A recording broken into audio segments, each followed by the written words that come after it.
स्वागत है आपका। आप देख रहे हैं इंडिया टीवी। मैं हूं आपके साथ प्रिया सिंह सोमवंशी और वक्त हो चला है अब की बार किसकी सरकार का। झारखंड विधानसभा चुनाव में अब से 39 घंटे के बाद पहले फेज के सीटों के लिए वोटिंग शुरू हो जाएगी। पहले फेज में 43 सीटों पर वोट डाले जाएंगे। इसमें कोलान, नॉर्थ छोटा नागपुर और साउथ छोटा नागपुर इलाके की सीटें शामिल हैं। कोलान इलाका पूर्व सीएम रहे और अब बीजेपी नेता चंपई सोरेन का गढ़ माना जाता है। 2019 चुनाव में इस इलाके से बीजेपी को सबसे ज्यादा नुकसान हुआ था और यहां बीजेपी का रिपोर्ट कार्ड 0 पर सिमट गया था। पिछली बार जेएमएम से चुनाव लड़ रहे चंपई सोरेन अब बीजेपी के साथ हैं, जिससे इस इलाके में बीजेपी मजबूत हो गई है, मजबूत मानी जा रही है। झारखंड में इस बार एनडीए और इंडी गठबंधन की आमने सामने की लड़ाई हो रही है, जहां बीजेपी के साथ आजसू नीतीश की जेडीयू और चिराग पासवान की पार्टी है, तो दूसरी तरफ सत्तारूढ़ गठबंधन में सीएम हेमंत सोरेन की अगुवाई में जेएमएम, कांग्रेस और आरजेडी शामिल है।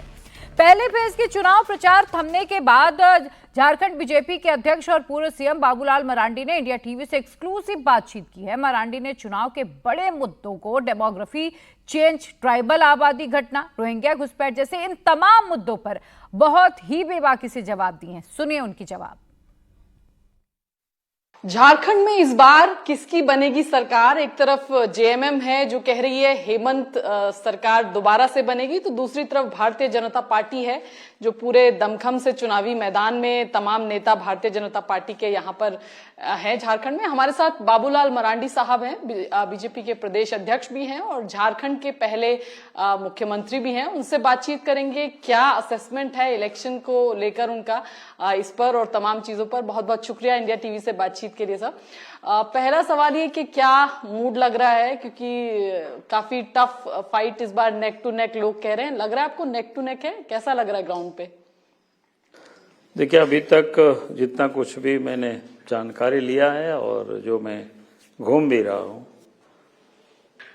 और जनता की जो उत्साह मैं देख रहा हूं, तो उससे मैं कह सकता हूं कि इस बार भारतीय जनता पार्टी अच्छे मार्जिन से, यानी बहुमत से भी कहीं अधिक सीटें ला करके इस बार सरकार बीजेपी के नेतृत्व में एनडीए गठबंधन की बनेगी। तो सर, इतना आपको कॉन्फिडेंस है तो क्या कोई खास वजह, क्या लगता है आपको? केंद्र सरकार की स्कीम्स आपकी काम कर रही हैं या जो आप वायदे कर रहे हैं? नहीं, उसमें से कई चीजें, एक तो केंद्र सरकार की जो नरेंद्र मोदी जी की गरीब कल्याण योजना है या मोदी जी की जो गारंटी है, तो लोगों को उस पर ऊपर एक भरोसा है। और दूसरी तरफ जो 5 वर्षों में जो डेवलपमेंट का काम हुआ नहीं हेमंत सरकार में, मां बहनें भी काफी पीड़ित रही, यानी पूरे राज्य में 5 वर्षों में अगर 2022 का अगर हम देखते हैं तो मां बहनों के साथ जो दुष्कर्म की जो घटनाएं हुई, वो झारखंड देश में शीर्ष स्थान पर रहा। तो कुल मिलाकर के ये भी लोग नाराज है और फिर 5 वर्षों तक इन्होंने धोखा ही लोगों को दिया, ठगा ही लोगों को। कई घोषणाएं किए थे, चूल्हा खर्च 2000 देने का, 72,000 रुपया साल में देने का। फिर इस प्रकार से उन्होंने कहा भी था कि भाई 5 लाख नौकरी देंगे, नहीं तो राजनीति से संन्यास ले लेंगे। उन्होंने पिताजी का कसम खाया था। तो ऐसे इन्होंने कई एक वादा किए थे, उनको उन्होंने पूरा नहीं किया और दूसरी तरफ झारखंड को उन्होंने लूटा भी। अब सर, कांग्रेस वाले कहते हैं कि असम में 500 रुपए सिलेंडर का वायदा बीजेपी ने किया था, क्या वो हो पा रहा है? तो वो कहते हैं कि आप नहीं अपने वायदे पूरे करते हैं बाकी स्टेट्स में। तो हम लोग झारखंड में सब कुछ देख करके हम लोगों ने वादा किया है और इस बार हम लोग उसको पूरा भी करेंगे। सब माँ, माटी और बेटी की बात, रोटी, बेटी और माटी की बात आप लोग कर रहे हैं झारखंड में, लेकिन हेमंत सोरेन कह रहे हैं कि सिर्फ जल, जंगल और जमीन, इसमें इंटरेस्टेड है भारतीय जनता पार्टी। उसको माँ से, माटी से, बेटी से, रोटी से कुछ लेना देना नहीं है, सिर्फ जंगल और जमीन पर आप कब्जा करना चाहते हैं। ट्राइबल्स के आप विरोधी हैं और एक ट्राइबल क्योंकि सीएम है वो ना रहे लंबे समय तक, इसलिए प्रीपोन करा दिया आपने पूरे असेंबली इलेक्शन को। पहली बात तो मैं कहूंगा कि झारखंड में अब 24 साल हो रहा है। 24 साल में 13 साल तक बीजेपी की सरकार रही है और 11 साल तक इन्हीं लोगों ने सरकार चलाई है। और इन 13 वर्षों में हम 3 मुख्यमंत्री यहाँ रहे हैं।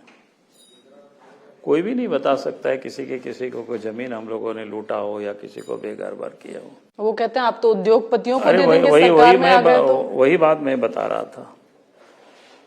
और जिनके साथ वो सरकार चला रही है झारखंड में, कांग्रेस पार्टी के साथ, कांग्रेस ने प्रदेश में 55-60 वर्षों तक देश में राज किया। बड़े बड़े कल कारखाना खुला, खदानें खुले, डैम बने, लोग विस्थापित हुए झारखंड में। आज भी दर दर की ठोकरें खाते हैं, किसी को न्याय नहीं मिला है। नरेंद्र मोदी जी के राज में एक जगह भी कोई बता दे किसी को कोई बेघर किया हो। तो ये राजनीति करते हैं, सिर्फ शब्दों की वो लड़ाई लड़ते हैं कि भाई जल जंगल जमीन या आदिवासी को बेघर करेंगे। हम तो कहते हैं कि भाई कांग्रेस पार्टी से पूछना चाहिए ना, बगल में तो HEC है, आज भी वहां लोग संघर्ष कर रहे हैं, तो उनको क्यों नहीं बसाया आज तक, क्यों नहीं उनको पुनर्वास किया ठीक से। तो ये 1 महीने पहले आपने प्रीपोन कर दिया इलेक्शन को। एक महीना आदिवासी मुख्यमंत्री आपसे बर्दाश्त नहीं हो रहा कि हर कोई जानता है 6 महीना के अंदर में चुनाव होता है और इलेक्शन कमीशन कोई अधिकार है इतना में चुनाव कराना। फिर 1 महीना के बाद जो चुनाव होता है, हम लोगों को पहले से पता है कितना ठंड लग जाता है, कुहासा हो जाता है। ये सबसे अच्छा मौसम है चुनाव का, ना ठंड है, ना कुहासा है, न गर्मी है, तो आराम से आप घूमिए, प्रचार करिए। अब सर एक और मुद्दा जो आप लोग जोर शोर से उठा रहे हैं वो बांग्लादेशी इन्फिल्ट्रेशन का है देश में। अब JMM कहती है कि भाई ये तो एक अंतर्राष्ट्रीय मुद्दा है, केंद्र में बीजेपी की सरकार है, BSF है, केंद्रीय एजेंसियां हैं जो बॉर्डर की देखरेख करती हैं, कहीं से भी घुसपैठ हो रही है तो उसकी जिम्मेदार तो केंद्र सरकार होनी चाहिए। देखिए तो केंद्र सरकार कैसे घुसपैठ का मुद्दा मैं 2 बातें कहना चाहूंगा। एक तो भारत और बांग्लादेश की सीमा 2000 किलोमीटर से अधिक है। बंगाल से बांग्लादेश सटा हुआ है और बंगाल से झारखंड सटा हुआ है। तो किसी ने हर जगह फेंसिंग नहीं हुआ है वायर की, कहीं ना कहीं से लोग चल करके आते हैं। फिर नेपाल का बॉर्डर तो यूं ही खुला है, घुसपैठ तो कहीं से भी करेंगे। आज तो मैं यूट्यूब में देख रहा था, मुंबई में भी उनकी आबादी ढेर सारे बढ़ गया है। जो वहां की जो रिपोर्ट आज हम देख रहे थे, यूट्यूब में बहस चल रही थी। और मैं यहां कह रहा हूं कि भाई हेमंत सोरेन का ये क्या उत्तर है, क्या ये जवाब है। मैं तो लोगों से कहता हूं कि आप सब होटल में कहीं रुके होंगे, होटल में रुकते हैं तो आपके ID प्रूफ लिया जाता है, और वो ID प्रूफ जब लेते हैं तो ID प्रूफ दिखाते हैं, क्या बोलते हैं, उसका फोटो लेकर के फिर उसको सबमिट करते हैं। और प्रत्येक दिन थाना में भी वो लोग जमा करते हैं, कौन आया, कौन रुका, कौन ठहरा, कहाँ के है सब। भाई इतनी सिंपल बातें हेमंत सोरेन को समझ में नहीं आ रहा है। अगर आपके झारखंड में यहाँ लोग प्रवेश कर रहे हैं, उनका आप राशन कार्ड बना रहे हैं, उनका आधार कार्ड बना रहे हैं, उनका वोटर बना रहे हैं, उनके नाम से जमीन जायदाद हो रहा है, आप कर क्या रहे हैं? आपको देखना चाहिए, आप देख नहीं रहे हैं, आप उल्टे आप कर रहे हैं। हाई कोर्ट ने कहा, झारखंड हाई कोर्ट ने, कि भाई भारत सरकार के गृह सचिव और झारखंड के गृह सचिव मिलकर के कमेटी बनावे, इसकी सर्वे करें।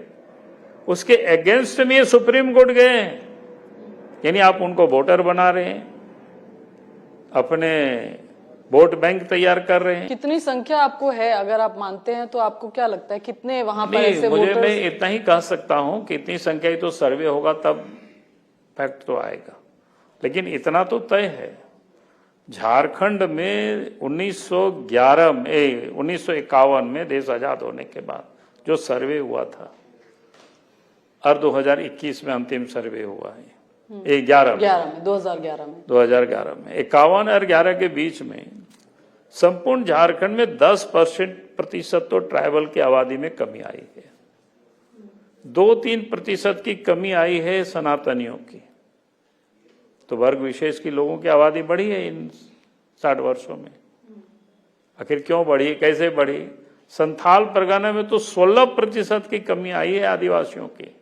तो ये जो वर्ग विशेष की आप बात करें, ये बांग्लादेशी घुसपैठिए ही हैं? हम मानते हैं कि भाई ऑर्गेनिक तो इतना नहीं बढ़ सकता है, तो निश्चित रूप से कहीं ना कहीं से घुसपैठ हुआ होगा। बांग्लादेश है, रोहिंग्या है, और ये लोग उन लोगों को वोटर बनाते हैं, ये लोग उन लोग राशन कार्ड देते हैं, ये लोग उन लोगों को जमीन देके इन लोगों को बसाते हैं। और जब उनको निकालने की बात होती है, पहचान करने की बात होती है, तो सिरे से नकारते हैं, कोई घुसपैठ नहीं हुआ। हम भले मान भी लेते हैं नहीं हुआ घुसपैठ, तो सर्वे करने में आपको क्या परेशानी। महुआ माझी से आज हमने बात की तो कहती हैं कि आसाम से घुसपैठ हो रही है और हेमंता बिश्व शर्मा यहाँ बैठे हैं अपना राज्य छोड़कर, तो कैसे घुसपैठ रुकेगी। हमने कहा कि जहां घुसपैठ हो रहा है वहां तो सरकार देखेगी, यार देख भी रही है, वहां तो लोगों को पता ही है क्या हो रहा है वहां। लेकिन यहां जो घुसपैठ हो रहा है उसके बारे में उनको बताना चाहिए ना। ये क्या मतलब हो गया कि वहां हो गया, वहां हो गया, वहां हो गया तो यहां भी होगा, ऐसा थोड़े चलने देंगे। झारखंड में बीजेपी की सरकार बनेगी, कौन राज्य में क्या हो रहा है वो उस राज्य को देखेंगे, लेकिन झारखंड से तो उसको चुन चुन करके यहां से बाहर करेंगे। अब खरगे साहब कह रहे हैं कि जितने कैबिनेट में मिनिस्टर नहीं है उससे ज्यादा बीजेपी के लोग प्रचार के लिए पहुंचे हुए हैं, झारखंड इतना इंपॉर्टेंट इलेक्शन इस बार हो गया है। झारखंड ही नहीं, पूरे देश में जहां कहीं भी चुनाव होता है वहां हमारे नेता जाते हैं, तो खड़गे साहब अपने क्यों आए हैं भाई। ये तो बुजुर्ग आदमी थे, आराम करना चाहिए था उनके लिए। अगर कोई इलेक्शन इंपॉर्टेंट ही नहीं है तो खड़गे साहब को तो बिल्कुल, ये उम्र भी हो गया था, उनको आराम करना चाहिए था।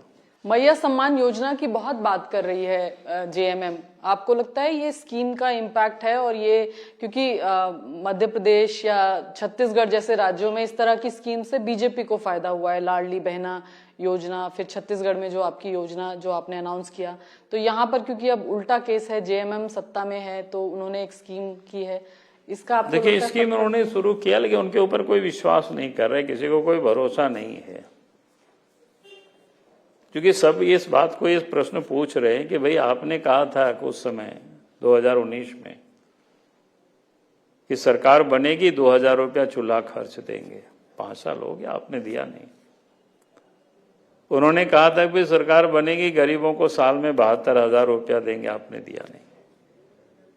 लड़कियों को आपने कहा था कि भाई शादी होगी सोने की सिक्का देंगे, 5 साल हो गया, आपने दिया नहीं किसी को। उन्होंने नौजवानों को कहा था कि वे 5 लाख नौकरी देंगे, बाबूजी का कसम खाया था कि नहीं तो संन्यास लेंगे राजनीति से, आपने दिया नहीं। बल्कि जितना एग्जाम हुआ कंपटीशन की, सब में पेपर लीक हुआ, लड़के सड़क पर आंदोलन कर रहे, अभी भी कर रहे हैं। वो कहते हैं कि आप लोग तो इतने डरे हुए हैं, एजेंसीज का दुरुपयोग करते हैं, एक ट्राइबल चीफ मिनिस्टर को हटाने के लिए उसके अगेंस्ट में तरह तरह की जो सेंट्रल एजेंसीज हैं वो केसेस उनके ऊपर बना देती हैं। हम लोग काहे को बनाएंगे? अगर वो गड़बड़ करेगा, ट्राइबल हो कोई भी, ट्राइबल चोरी करेगा तो नहीं पकड़ेंगे क्या? हम तो कहते हैं ट्राइबल के नाम पर ये दबे ये व्यक्ति, पूरा देश में ट्राइबल को कलंकित किया। आज देश में कोई राज्य नहीं है जो इतना भ्रष्ट हो। मैं तो लोगों से कहता हूं कि 2 दिन पहले एक शहर से व्यापारी लोगों ने मुझे टेलीफोन किया कि साहब डीसी टेलीफोन करके बुला रहे हैं और कह रहे हैं 2 करोड़ 3 करोड़ रुपया पैसा दो। और उसके बाद फिर हमने रात में ही चीफ सेक्रेटरी को टेलीफोन लगाया और हमने उनका डीसी का नाम ले करके हमने कहा कि ये डीसी ऐसे गड़बड़ कर रही है, अगर ये टूल्स की तरह वसूल करेगी तो फिर अच्छा नहीं होगा। तो आप बताओ, ये टूल्स की तरह अफसर को यूज करते हैं, पैसा वसूली में लगा रखे हैं, तो ईडी कहां जाएगी? इनकम टैक्स वाले कहां जाएंगे? उनके सहयोगियों के यहाँ छापे पड़ रहे हैं, ये क्या राजनीतिक? हम तो सब छापे तो कहां पड़ेगा? पैसा तो उन्हीं के यहाँ मिल रहा है ना। एक मंत्री के आप तो सचिव, उनके नौकर के घर से 33 करोड़ रुपया मिल जाता है, तो छापा किसके यहाँ मारेगा? उन्हीं के यहाँ मारेगा छापा। तो क्या बाबूलाल मरांडी जी अगले मुख्यमंत्री बनेंगे अगर बीजेपी की सरकार आती है? तो नहीं, मैंने कभी भी अपने लिए मैंने कुछ भी दावेदारी नहीं किया है। हम पार्टी के कार्यकर्ता हैं, पार्टी के कार्यकर्ता। अब तो प्रदेश के अध्यक्ष हैं और अध्यक्ष के नाते जो मेरा कर्म है, मेरा धर्म है, वो मैं करता हूँ। पार्टी जीते और यहाँ बीजेपी के नेतृत्व में सरकार बने एनडीए की, ये हमारी प्रयास है। चंपई सोरेन आए हैं दूसरी पार्टी से, उनको तो नहीं कहीं? नहीं, अच्छा है ना, चंपई सोरेन आए, उससे हमारी पार्टी भी मजबूत हो। वो भी हो सकते हैं क्या अगर नंबर्स? कोई भी हो सकते हैं, उसमें क्या है? बीजेपी किसी को भी बना सकती है, पार्टी तय करेगी, उसमें क्या है। अब बड़े सरप्राइजेस हमने देखा पीछे, हरियाणा में, हिमाचल में, मध्य प्रदेश हरियाणा, राजस्थान, हिमाचल, राजस्थान में आपका, मध्य प्रदेश में, और ये एकदम सरप्राइज कैंडिडेट आ जाता है, तो क्या देखिए ऐसा? सरप्राइज ये नहीं है। मैं तो बार बार लोगों से कहता हूँ कि पार्टी ये चाहती है कि भाई हम मुद्दों के आधार पर चुनाव लड़े, देश की जो जन समस्या उनको लेकर के हम चुनाव लड़े, उसको हम आधार बना करके धीरे धीरे उस ओर पार्टी जा रही है। मरांडी साहब, लास्ट सवाल, क्या प्राथमिकता होंगी अगर आप लोगों की सरकार बनती है राज्य में? आप देखिए मैं तो बार बार लोगों से कहता हूँ कि इस राज्य में एक बड़ी समस्या है वो पलायन की, अगर हम नटशेल में कहें, या बेरोजगारी की। अगर पलायन रोकना या रोजगार के अवसर सृजित करना, तो उसके लिए मैं लोगों से कहा करता हूं कि भाई झारखंड में पहला तो कानून व्यवस्था ठीक हो, यानी वातावरण भयमुक्त वातावरण बने, और दूसरा मैं कहता हूं कि इंफ्रास्ट्रक्चर जो आधारभूत ढांचा है वो ठीक हो, यानी अच्छी सड़क हो, अच्छी बिजली हो, अच्छी पानी हो, अच्छी स्वास्थ्य की सुविधा हो, यानी ये जो बुनियादी सुविधा है, आवागमन की सुविधा ठीक ठाक हो, ट्रेन की सेवा ठीक हो, हवाई सेवा ठीक हो, तो ये सारी चीजें ठीक ठाक हो जाएगी तो फिर बाकी चीजें अपने आप ही ठीक होने लग जाएगी। कितनी सीटों की उम्मीद? अक्सर जब हम पूछते हैं तो नेता कहते हैं हम ज्योतिषी नहीं है, हम नहीं बता सकते, लेकिन फिर भी हम पूछ लेते हैं, हमारा धर्म है पूछने का। कितनी सीटें आपको लग रहा है? मैंने बताया कि भाई पिछले लोकसभा चुनाव में एनडीए गठबंधन 51 सीटों पर लीड किए थे। हम सब लोग मेहनत कर रहे हैं, प्रयास कर रहे हैं 51 प्लस सीट जीतने की। जी चलिए, बहुत बहुत शुक्रिया, और आपके चुनाव के लिए आपको शुभकामनाएं भी। आप काफी मेहनत भी कर रहे हैं, हम देख रहे हैं सुबह से लेकर शाम तक आपका कैंपेनिंग का काम जो है वो चलता रहता है, उसके लिए भी आपको शुभकामनाएं, और बहुत बहुत शुक्रिया इंडिया टीवी से बातचीत के लिए। झारखंड में पहले फेज की वोटिंग से पहले बीजेपी के चुनाव सह प्रभारी और असम के मुख्यमंत्री हिमंता बिस्वा शर्मा से हमारी संवाददाता विजय लक्ष्मी ने बातचीत की है और चुनाव से रिलेटेड सवाल पूछे। हिमंता बिस्वा शर्मा ने राज्य की हेमंत सोरेन की रोहिंग्या घुसपैठ, करप्शन जैसे मुद्दों पर घेरा। सरकार को घेरते हुए कहा कि हेमंत सोरेन सरकार घुसपैठ मानने के लिए तैयार नहीं है, जबकि झारखंड के कई इलाकों की डेमोग्राफी पूरी तरह से चेंज हो चुकी है। हमारे साथ हेमंत बिस्वा शर्मा जी हैं, सह प्रभारी हैं यहाँ पर झारखंड चुनाव बीजेपी के, और चुनाव की पूरी प्रक्रिया देख रहे हैं, उनसे बातचीत करते हैं। दादा, कैसा लग रहा है इलेक्शन? आप तो काफी घूम रहे हैं। चुनाव अच्छा होने जा रहा है, बहुत ही अच्छा बहुमत से बीजेपी का सरकार बन जाएगा। आसाम में क्योंकि आप आसाम से आते हैं, अब यहाँ पर हम घूम रहे हैं तो घुसपैठिए का मुद्दा लगातार बीजेपी जो है उठा रही है, लेकिन यहाँ की सरकार जो है जेएमएम सरकार, वो कह रही है कि घुसपैठ आसाम से हो रही है, आप यहाँ पर देखिए समस्या यही है कि आप समस्या को समस्या नहीं मान रहा है, इसका कारण लोग आपसे आक्रोशित है। घुसपैठिया लोगों को दिखाई देते हैं। आप संथाल परगना जाइए, हर 2 किलोमीटर में आपको दिखाई देगा कैसा डेमोग्राफी चेंज हो रहा है। लोग यही सब बात आप लोगों को बताता है, आप लोग हमें पूछते हैं और लोग जेएमएम का ऊपर नाराज हो जाते हैं। भाई, जो हमको आंखों से देख रहा है वो आपको क्यों दिखाई नहीं दे रहा है?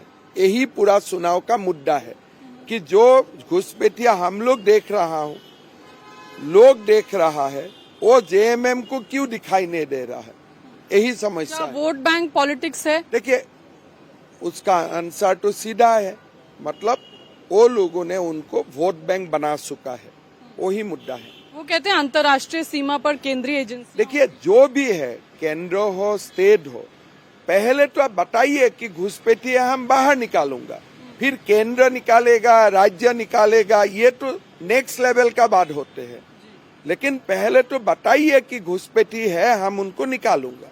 कह रहे हैं हेमंत सोरेन कूटे जाएंगे, कटेगा बटेगा, ये नहीं सबको। ये सब इतना टाफ हिंदी मेरा दिमाग में नहीं आते हैं, मैं तो सीधा साधा हिंदी ही जानता हूँ। तो उम्मीद है दादा कि एनडीए की सरकार यहाँ पर बनेगी? बहुत बढ़िया से बन रहे हैं। चलिए, बहुत बहुत शुक्रिया।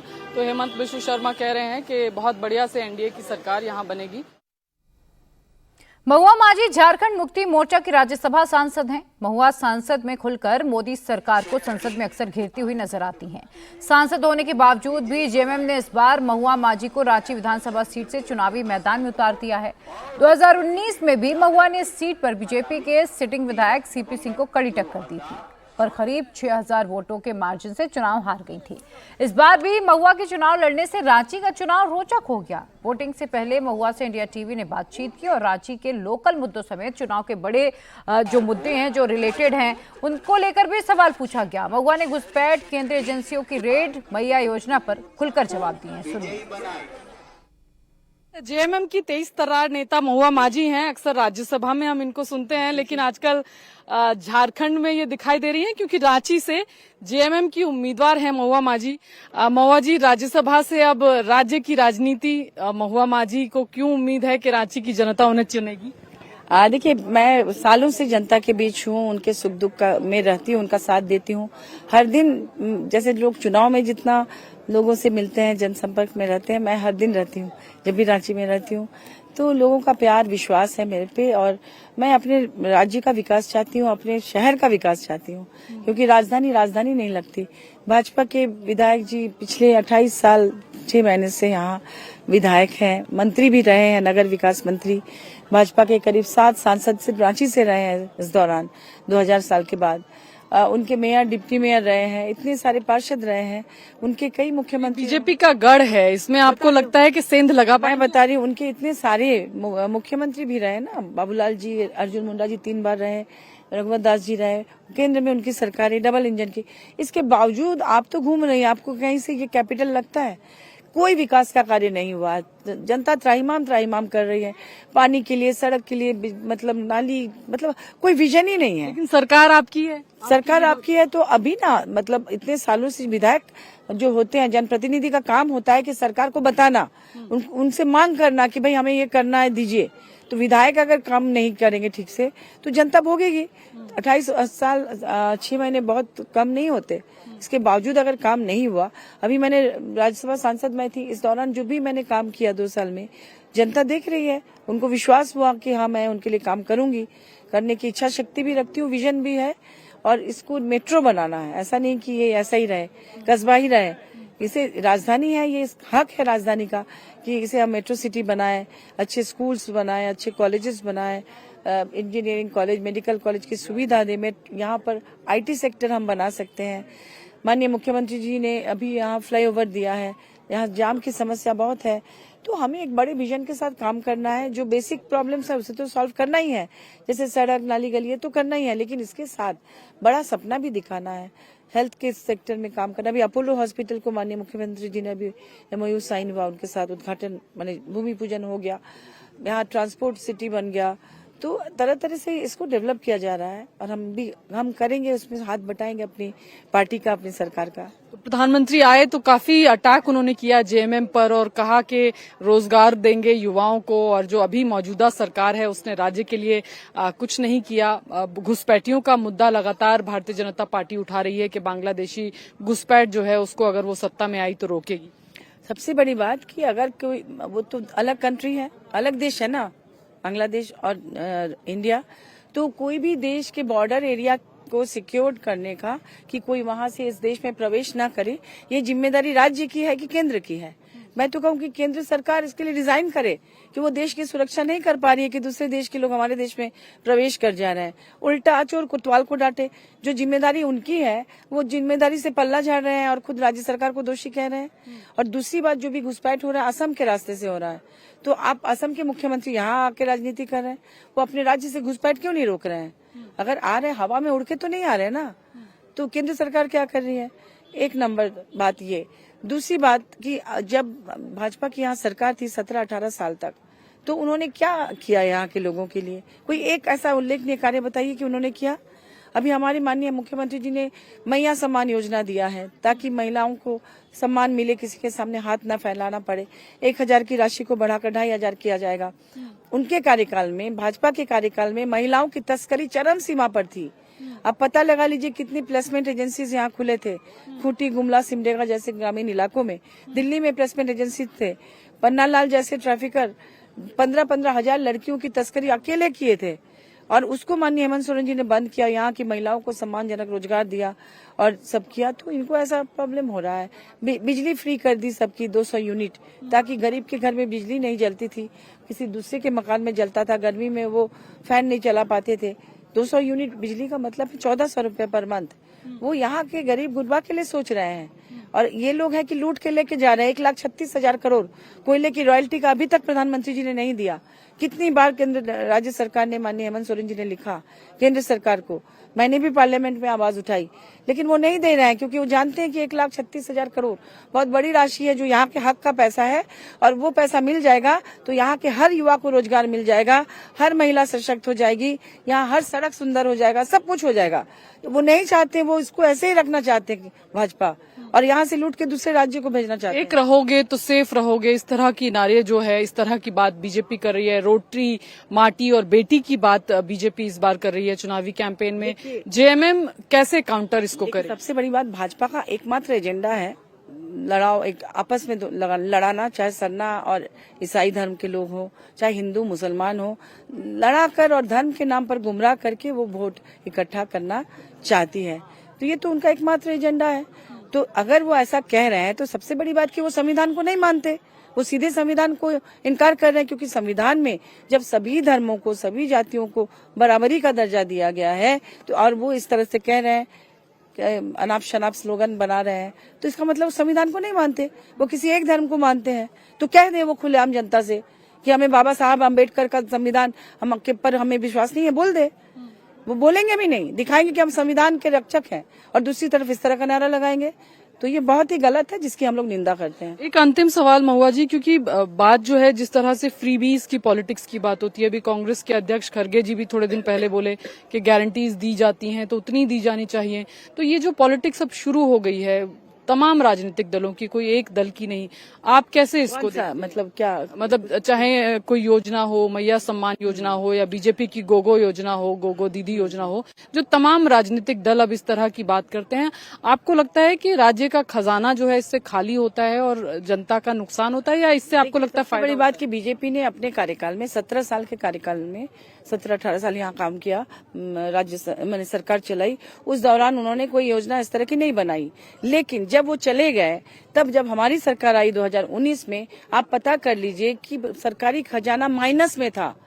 खजाना तो खाली कर ही चुके थे, वो माइनस में था। हर विभाग में इतना ज्यादा बकाया था कि माननीय मुख्यमंत्री जी ने कहा कि हम काम क्या करें, जहां भी जाते हैं वहां सभी कॉन्ट्रैक्टर के पैसे बकाया, हर चीज में माइनस। तो बिना योजना के जब वो माइनस करके चले गए, अगर हम योजना करके उसको सही रखते हैं तो इसमें कहाँ बुराई है? इसमें जनता के पास ना पैसा जा रहा है। आप अनाप शनाप खर्च कर रहे हैं। आप अडानी पावर प्लांट दे दिया अडानी को, और 25% बिजली जो राज्य को देना था, उसमें आपने ऐसा MOU बनाया कि वो राज्य को नहीं दे रहे हैं। वो कह रहे हैं दूसरा प्लांट से लाइए बिजली, दूसरा प्लांट से लाने में इतना पैसा ज्यादा खर्च होगा स्टेट गवर्नमेंट का। तो आप तो राज्य का हित नहीं सोचे। राज्य के कोयले से, यहाँ के पानी से, यहाँ का पॉल्यूशन देकर, यहाँ का लेबर लेकर आप बिजली बना के दूसरे कंट्री को भेज रहे हैं। मतलब ये दोहरी चाल है इनकी। राज्य का हित ये नहीं चाहते। सरकार 23 नवंबर को एक बार फिर से बनने जा रही है, जेएमएम की पूरी उम्मीद है आपको? बिल्कुल पूरी उम्मीद है। देखिए लोग क्या कह रहे हैं, यहीं पर सब आपको बोल देंगे, और पूरा विश्वास है, क्योंकि ये जुमलेबाजों की सरकार नहीं है, ये काम करके दिखाती है। धन्यवाद, बहुत बहुत शुक्रिया महुआ माझी जी। झारखंड में आज शाम को पहले फेज की इलेक्शन कैंपेनिंग बंद हो जाएगी। उससे पहले झारखंड कांग्रेस के पूर्व अध्यक्ष राजेश ठाकुर से इंडिया टीवी ने खास बातचीत की। राज्य में इंडी गठबंधन और कांग्रेस के चुनाव कैंपेन पर सवाल पूछे। राजेश ठाकुर ने सारे सवालों के जवाब दिए। कांग्रेस नेता ने पीएम मोदी और बीजेपी को एक रहेंगे तो सेफ रहेंगे के नारे पर जमकर घेरा। वहीं वंशवाद और महंगाई जैसे मुद्दों पर बीजेपी पर सवाल भी खड़े किए। रोहिंग्या घुसपैठ के लिए प्रधानमंत्री नरेंद्र मोदी और गृह मंत्री का इस्तीफा भी मांगा। हमारे साथ हैं पूर्व अध्यक्ष हैं झारखंड में कांग्रेस पार्टी के, और कांग्रेस जेएमएम के साथ मिलकर के चुनाव लड़ रही है। वाम दल, इंडिया अलायंस तमाम चुनावी मैदान में है। क्या सर हेमंत सरकार दोबारा बन पाएगी यहाँ पर? बिल्कुल, इसमें कहीं दो मत नहीं है। सरकार फिर से एक बार रिपीट कर रही है, और जो हमने काम किया है उसका इनाम हम सबों को मिलने वाला है। जो भी लोग इधर उधर की बातें कुछ भी करें, कोई भी सर्वे हो, कोई भी नेता कुछ कहे, लेकिन सच्चाई ये है कि लोग एंडोर्स कर रहे हैं। हमने जो काम किया है, जो हमने माताओं बहनों को मैया सम्मान के माध्यम से सम्मान देने का काम किया, बुजुर्गों को सर्वजन पेंशन के नाम से, प्रत्येक लोगों को कोई न कोई, जो आदरणीय राहुल गांधी जी कहते हैं कि पिछले लोकसभा चुनाव के समय में एक हम लोग ने कहा था कि 72,000 रुपया साल में देने की बात कही थी।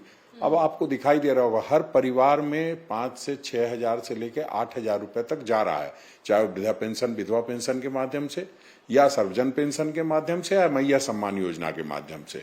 और जो हमारी बच्चियां हैं उनको भी अलग से जो ज्योतिबा फूले के उससे हम लोग दे रहे हैं।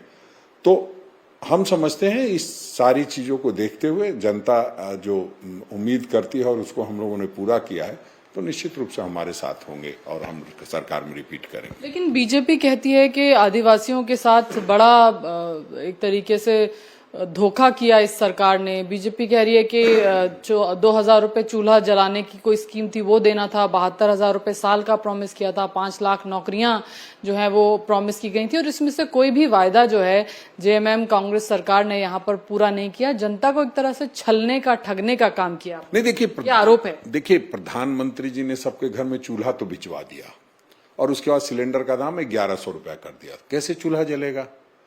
हमारा 1,36,000 करोड़ रुपया उन्होंने रोक के रखा हुआ है। हम जो देना चाहते हैं वो दे नहीं पाते हैं और लगातार जो हमने काम किया, देखिए बात कहने के लिए कोई कुछ भी कहता रहे। आदिवासियों को सम्मान देने का काम किसने किया? हेमंत सोरेन ने किया, हमारी पार्टी ने किया। हमारी पार्टी ने इस कदर किया कि हमने हमेशा तमाम तरह की परिस्थितियां आई, जिस तरह से हेमंत सोरेन जी को एक साजिश के तहत जेल भेजने का काम किया, वैसी परिस्थिति में भी हम खड़े रहे और एक आदिवासी को मुख्यमंत्री फिर से बनाया। ठीक है, भारतीय जनता पार्टी का काम है परिवार को तोड़ना, सरकारों को तोड़ना और लोगों में मतभेद पैदा करना, लोगों में नफरत फैलाना, वो ठीक है। वो अपने हिसाब से उन्होंने फिर चंपई सोरेन को अपने गोद में बिठा लिया, लेकिन हमने तो सम्मान देने का पूरा प्रयास किया और उस सम्मान को ये लोग बर्दाश्त नहीं कर पाते हैं कि आदिवासी का इस राज्य में कैसे सम्मान हो। पहले रघुवर दास को सम्मान दिया, 5 साल डबल इंजन की सरकार थी, आदिवासियों के साथ क्या क्या हुआ और यहाँ के लोगों के साथ वो कोई भूले नहीं भूल पा रहा है। और अगर सही था तो आपने रघुवर दास को क्यों ले जाकर के गवर्नर बना दिया? आप यहाँ नेतृत्व करने का मौका देते। आप तमाम जो जिस पर आरोप लगाते थे भ्रष्टाचार के, 4-4 हजार करोड़ के घोटाले का आरोप लगाते थे, उस मधु कोड़ा को आपने अपनी पार्टी में शामिल कराया। आपने चंपई सोरेन को अपनी पार्टी में शामिल कराया। आप भ्रष्टाचार और वंशवाद पे बड़ी बड़ी बात करते थे, वंशवाद का नया नया नमूना पेश किया। तो आप कर क्या रहे हैं वो उनको समझ में नहीं आ रहा है। आरोप लगाना सबसे आसान काम होता है, अपनी उपलब्धि बताना सबसे मुश्किल काम होता है। भारतीय जनता पार्टी अब तक अपनी उपलब्धियों पर कोई बातचीत, कोई चर्चा नहीं कर रही है। इसका मतलब है सिर्फ दूसरे को कोस करके अगर आपको कुछ फायदा मिलता हो तो आप कोसिए। उसके लिए पूरे देश भर से मुख्यमंत्री, केंद्रीय मंत्री और पता नहीं कौन कौन से आइटम बुला करके रखे हुए हैं और किस तरह से नफरत फैलाया जा रहा है गृह मंत्री के द्वारा, वो किसी से छुपा नहीं है। किस तरह से घुसपैठियों की बात करते हैं और किस तरह से दामाद बताने का प्रयास करते हैं। तो बताना चाहिए ना कि मुख्तार अब्बास नकवी किसका दामाद है, शाहनवाज हुसैन किसका दामाद है, सिकंदर बख्त किसके दामाद थे। इन तमाम दामादों को तो पार्टी ने जमाई की बात करते हैं कि जमाई गांव है झारखंड में।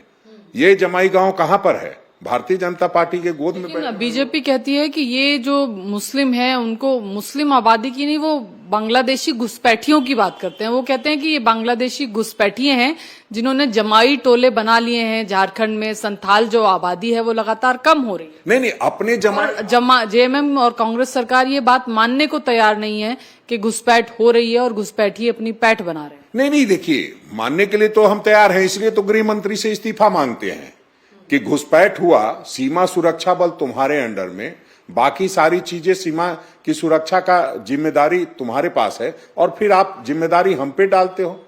आप इस्तीफा दो ना। मैं तो कह रहा हूं कि घुसपैठ हो रही है, आप इस्तीफा दे दो। उसमें हमारा क्या रोल है, मुख्यमंत्री का क्या रोल हो सकता है, ये बताना चाहिए। जो हेमंता विश्व शर्मा बड़ी बड़ी बातें करते हैं, अपने राज्य में घुसपैठियों का क्या हाल है वो किसी को क्यों नहीं बताते? हमारे यहां बताने आ रहे हैं, वहां क्या हो रहा है वहां भी जाकर के समझने की जरूरत है। आसाम में घुसपैठ का मामला नहीं है क्या? और ये घुसपैठ क्या इन 5 वर्षों में हुआ है? 10 वर्षों से, 11 वर्षों से भारतीय जनता पार्टी केंद्र में सरकार है, घुसपैठ हो रहा था तो प्रधानमंत्री और गृह मंत्री चुप क्यों बैठे रहे? दोनों आदमी को इस्तीफा देना चाहिए। सिर्फ अडानी और अंबानी को साथ लेकर के चलेंगे और बांग्लादेशी की बात करेंगे, वो सब नहीं चलने वाला है। मैं समझता हूं कि उनको पूरी संजीदगी से कोई बात करनी चाहिए तो करनी चाहिए। आपने जो काम किया है वो आपको बताना चाहिए, उसमें कहां कोई मना कर रहा है। आप केंद्र से कितना पैसा दिए हो आप बताते हो, अच्छा लगता है। हम नहीं कर रहे हैं आप बताओ, वो भी ठीक लगेगा। लेकिन अपना दोष मेरे सर पे मढ़ो। मुख्यमंत्री सीमा सुरक्षा के लिए जिम्मेदार नहीं, इतना तो बाबा साहब के अम्बेडकर के का जो संविधान है उसमें सारी चीजें स्पष्ट है, सारे नियम कानून। फिर क्यों इस तरह की बात है? कितनी सीटों की उम्मीद है? जेएमएम और कांग्रेस वाम दल इंडिया अलायंस, कितनी सीटों के साथ आप लोगों को उम्मीद है कि सरकार? देखिए, ये तो भारतीय जनता पार्टी के लोग बेहतर बताएंगे, क्योंकि भारतीय जनता पार्टी के लोगों ने पिछली बार कहा था 65 बार, तो उनको आया 25। इस बार वो शायद 51 की बात कर रहे हैं, तो उससे लगा लीजिए 15-20 सीटें आएंगी। अगर 15-20 सीटें आएंगी तो बाकी बची सीटें हमारे पास होंगी या 1-2 निर्दलीय भाइयों के पास होगी।